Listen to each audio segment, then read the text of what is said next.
শুক্রবারের দিনটা এমনিতেই স্পেশাল, আর স্পেশাল মানুষদের জন্য কিন্তু স্পেশাল আয়োজন সবার বাড়িতেই চলে, তাই না পুরা? সো হ্যালো এভরিওয়ান, আসসালামু আলাইকুম। কেমন আছেন সবাই? আলহামদুলিল্লাহ আমরা ভালো আছি। আজকে একটু বাজারে গিয়েছিলাম, কাঁচা বাজারে। কাঁচা বাজারগুলো দেখেই তো মন ভালো হয়ে গেল, মানে এত টাটকা টাটকা সবজি ছিল। আর বাজারের অবস্থা, এই যে বৃষ্টির দিনে বাজারে গেলে তো মাথায় হাত একদম কি যে খারাপ অবস্থা, অনেক কষ্ট হয় কিন্তু বাজার করতে। আর পুরুষ মানুষরা তো বাজার করতে গিয়ে তো তাহলে বোঝেন কি কষ্ট করে।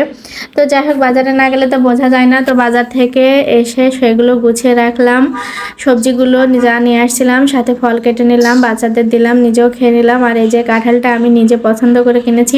কাঁঠালটা এত বেশি মজা ছিল, আর বরাবরই কিন্তু কাঁঠাল আমার অনেক পছন্দ। আর সেই সুবাদে কিন্তু আমার দুইটা বাচ্চারও অনেক পছন্দ। ওদের বাবা কিন্তু কাঁঠাল খেতে বেশি পছন্দ করে না, কিন্তু আমার তো খুবই পছন্দ কাঁঠাল।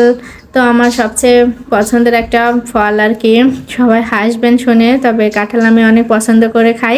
আমার মেয়েটা আমার মতো হয়েছে, ও এত বেশি কাঁঠাল খেতে পছন্দ করে।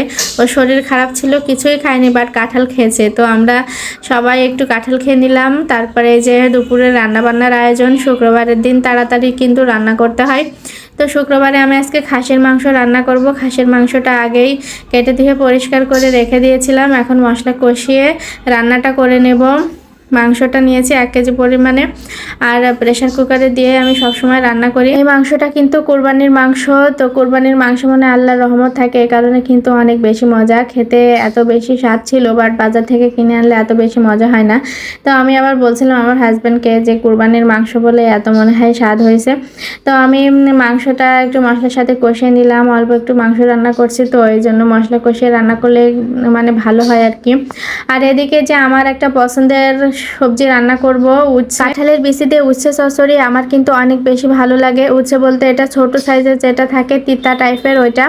আর আমি উচ্ছে চচ্চড়িটা কিন্তু বরাবরই অনেক বেশি পছন্দ করি, বাট অনেকদিন রান্না করা হয়নি, তবে আপনাদের শেয়ার করব। এরকম করে উচ্ছে চচ্চড়ি কে কে খেয়েছেন বা কে কে খান আমাকে একটু অবশ্যই কমেন্ট করে জানাবেন। উচ্ছেটা কিন্তু আমি বেশি মশলা দিয়ে রান্না করব না। এই উচ্ছেটা আমি শুধুমাত্র পেঁয়াজ বাটা আর মরিচ বাটা দিয়ে কিন্তু কষিয়ে নিয়েছি। কষানোর পরে কিন্তু আবার ঝোলের পানি দিয়ে দিয়েছি। এখন ঝোলের পানির সাথে কিন্তু আমি দিয়েছিলাম সরিষা বাটার পানি। আর সরিষা বাটা দিলে কিন্তু চচ্চড়িটা অনেক ভালো হয়, মানে খুবই মজা হয়। সাথে কিন্তু চিংড়ি মাছও দিয়েছি। এত বেশি মজা এই উচ্ছে চচ্চড়িটা থাকলে কিন্তু আর কিছুই লাগে না। আর যারা যারা খাননি তারা অবশ্যই এভাবে রান্না করে একবার খেয়ে দেখবেন, উচ্ছে চচ্চড়ি খুবই মজা। যাই হোক, সব কিছু রান্না বান্না করে খাওয়া দাওয়া করে নিয়েছিলাম। তারপরে সন্ধ্যাবেলা আবার বাচ্চাদের একটু আবদার ছিল ভাজা পুলি তৈরি করব, তো সেটার জন্য রান্নার পরপরে আমি নারিকেলের পুরটা রেডি করে রেখেছিলাম। আর সন্ধ্যার দিকে যে আটাটা মেখে নিচ্ছিলাম, তেল আর লবণ দিয়ে ভালো করে হাত দিয়ে একটু মেখে নিচ্ছিলাম। তারপরে যে আটাটা মেখে একটু রেস্টে রেখেছিলাম, তারপরে পিঠাগুলো কিন্তু বানিয়ে নিয়েছি। পিঠাগুলো বানিয়ে যে ভাজছিলাম তেলের মধ্যে, এই পিঠাগুলো খুব মজা হয়, তবে গরম গরম খেলেই ভালো। ঠান্ডা হয়ে গেলে কিন্তু একটু শক্ত টাইপের হয়ে যায়। গরম গরম এই পিঠা খেতে খুবই মজা হয়। আর সাথে কিছু কচুরি করেছিলাম, এই কচুরিগুলো এত বেশি মজা হয়েছিল, সবাই খেয়ে নিয়েছিলাম। ভিডিওটি এই পর্যন্তই, সবাই ভালো থাকবেন, আল্লাহ হাফেজ।